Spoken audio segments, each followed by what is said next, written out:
টালা থানার ওসি এবং সন্দীপ ঘোষ এই দুজন গ্রেপ্তার হয়েছে। সন্দীপ ঘোষ আগেই গ্রেপ্তার ছিল, কিন্তু সেটা করাপশনের মামলায় ছিল, দুর্নীতির মামলায় ছিল।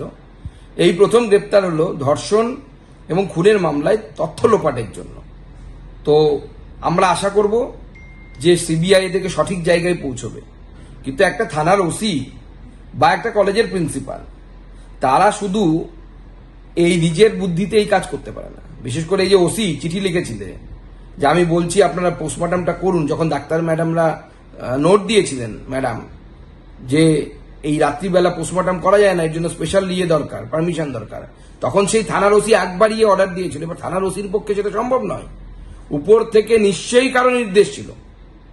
সেটা দেখতে হবে যে নির্দেশটা কার ছিল, কার নির্দেশে এটা হয়েছে। এবং আমার বিশ্বাস যে এই গ্রেপ্তার সবে শুরু হয়েছে, 1 দিয়ে কাউন্টিং শুরু হলো, 2 হলো, অপেক্ষা করুন, আরো যাবে, লম্বা হবে লাইন।